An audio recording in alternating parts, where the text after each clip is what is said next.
বন্ধুরা, তোমরা মাটি খুঁড়তে গিয়ে যদি একটা জাদুর হাড়ি পাও আর ওই হাড়ির ভিতর থেকে যদি ইচ্ছে মতন টাকা বার করতে পারো তাহলে কেমন হবে? হ্যাঁ বন্ধুরা, আমি তোমাদেরকে কোনো মিথ্যে কথা বলছি না, কারণ এই মুভিটাতে এরকমই একটা গল্প দেখানো হয়েছে।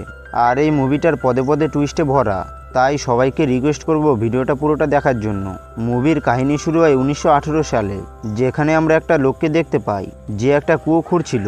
ঠিক তখনই লোকটা খুঁড়তে খুঁড়তে একটা হাড়ি পায়, আর লোকটা ভাবে এটা হয়তো সোনার হাড়ি হবে, তাই সে মনে মনে অনেক খুশি হয়। কিন্তু সে হাড়িটা ভালো করে ধোয়ার পর দেখতে পায় এটা আসলে একটা পিতলের হাড়ি। ঠিক তখনই একটা বাচ্চা মেয়ে তার কাছে দুধ নিতে আসে।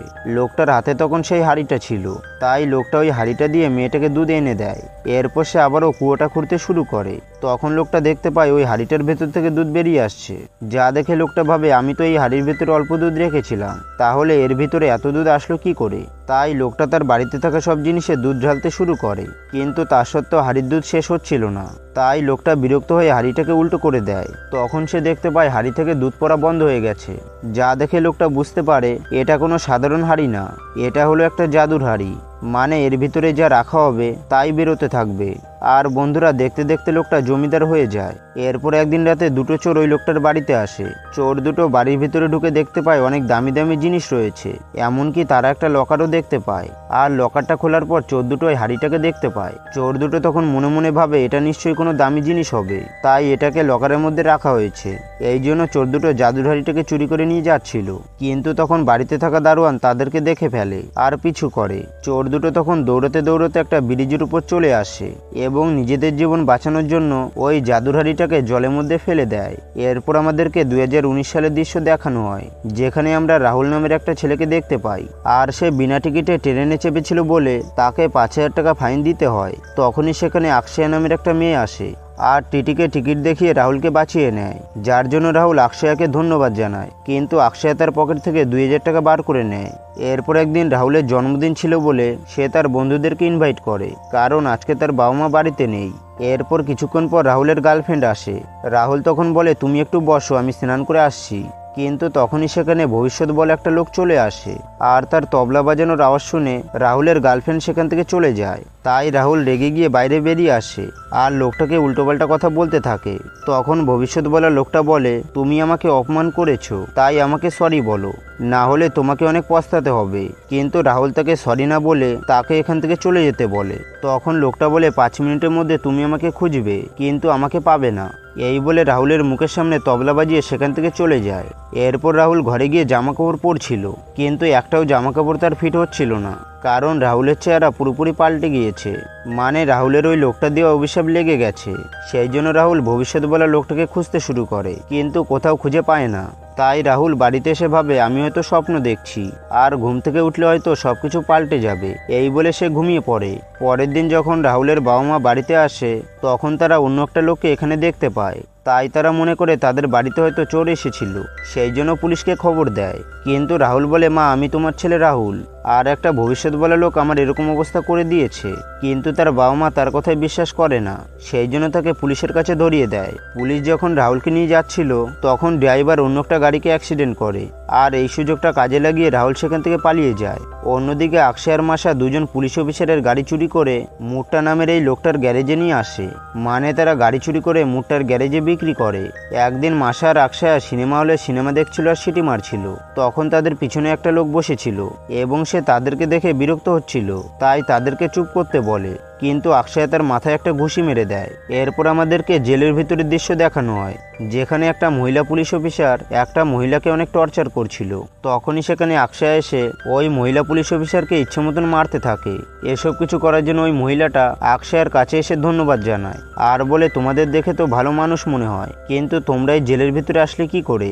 তখন আমরা তাদের কথা শুনে বুঝতে পারি সিনেমা হলের মধ্যে আকশা যাকে মেরেছিল সে একজন পুলিশ অফিসার ছিল, যার জন্য লোকটা তাদেরকে জেলের মধ্যে ঢুকিয়ে দিয়েছে। তখন আকশা ওই মহিলাকে জিজ্ঞাসা করে তুমি এখানে কিভাবে আসলে?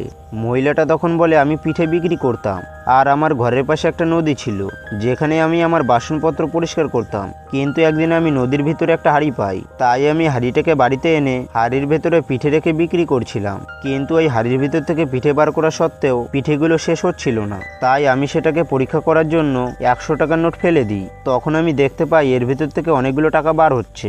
সেই জন্য হাঁড়িটা চুরি হওয়ার ভয়ে একটা গর্ত করে হাঁড়িটাকে রেখে দিই। এরপর আমি ওই টাকাগুলো নিয়ে ব্যাংকে যাই, কিন্তু এটাই আমার সবচেয়ে বড় ভুল ছিল, কারণ টাকার মধ্যে একটা সিরিয়াল নাম্বার থাকে। তাই ব্যাংক ম্যানেজার বলে সব টাকার মধ্যে একই সিরিয়াল নাম্বার রয়েছে। সেই জন্য ম্যানেজার আমাকে পুলিশের হাতে ধরিয়ে দেয়। এরপর মহিলাটা বলে তোমরা তো অনেক ভালো মানুষ, তাই আমি চাই তোমরা ওই হাঁড়িটাকে চুরি করে নিয়ে যাও আর মানুষকে সাহায্য করো। এই বলে তাদেরকে হাঁড়ির লোকেশনটা দিয়ে দেয়। এরপর তারা দুজন জেল থেকে বার হয়ে নকল ডাক্তার সেজে ওই রাইস মিলটার কাছে যায়, কারণ মহিলাটা তাদেরকে বলেছিল সে হাঁড়িটাকে একটা গরুর পাশে গর্ত করে রেখে দিয়েছে। তাই অক্ষয় একটা লোককে বলে আজকাল গরুর অনেক রোগ দেখা যাচ্ছে, তাই আমরা তোমার গরুটাকে চেক করার জন্য এসেছি। কিন্তু তারা গরুটাকে দেখে প্রচণ্ড ভয় পায়, কারণ গরুটা অনেক ভয়ানক ছিল।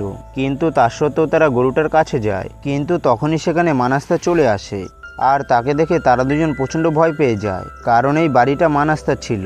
মানাস্তা তাদের দুজনকে চিনতে পেরে যায়, সেই জন্য গেট বন্ধ করে দেয়। কিন্তু অক্ষয় তাদের সাথে মারামারি করে গাড়ি নিয়ে সেখান থেকে পালিয়ে যায় আর মুট্টার কাছে চলে আসে।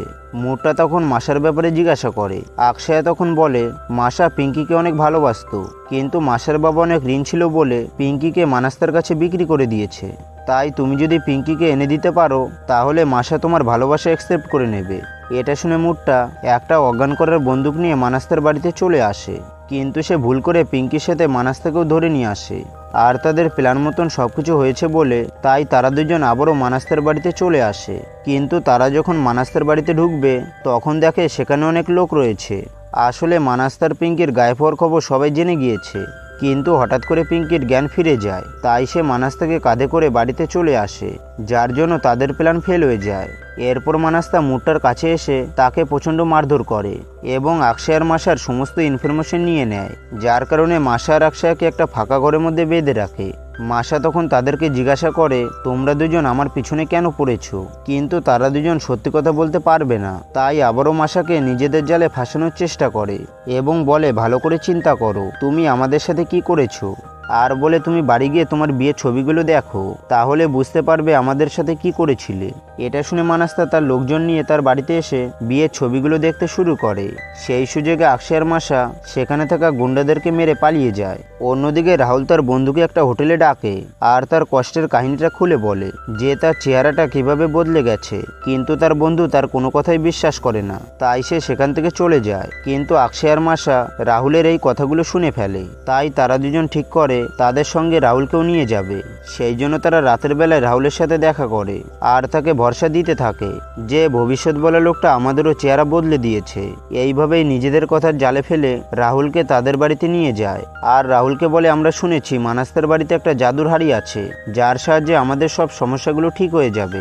এটা শুনে রাহুল ওই হাড়িটাকে চুরি করার জন্য রাজি হয়ে যায় এবং পরের দিন মানাস্তার বাড়িতে চলে যায়। সেখানে গিয়ে মানাস্তাকে বলে তোমার যদি কোনো কাজ থাকে তাহলে আমাকে দিতে পারো। তাই মানাস্তা তাকে পিঙ্কির দেখাশোনা করার দায়িত্ব দেয় এবং ওই দিন রাতের বেলায় মাসা আর অক্ষয় রাহুলের কাছে আসে আর বলে তুমি তোমার কাজ শুরু করে দাও। তাই রাহুল পিঙ্কির পাশে থাকা মাটি খুঁড়তে শুরু করে, কিন্তু তার সত্ত্বেও রাহুল কোনো কিছুই পায় না। ঠিক তখনই অক্ষয় ওই জাদুর হাড়িটাকে দেখতে পায়, মানে হাড়িটা মাটির তলায় ছিল না আর এই হাড়িটা দিয়েই পিঙ্কি জল খেত।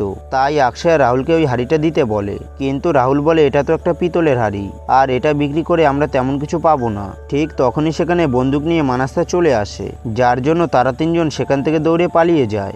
এরপর মানাস্তা একটা স্বর্ণকরকে ডাকে আর ওই হাড়িটা চেক করতে বলে, কিন্তু চেক করার পর স্বর্ণকর বলে এটা কোনো সোনার হাড়ি না। ঠিক তখনই মাসা আর অক্ষয় মুট্টাকে সঙ্গে করে নিয়ে সেখানে চলে আসে, কিন্তু তখনই মানাস্তার বন্দুক হাড়িটার মধ্যে পড়ে যায়। তাই অক্ষয় ওই হাড়িটার বন্দুকটা নিয়ে নেয় আর মানাস্তার উপরে গুলি করতে শুরু করে।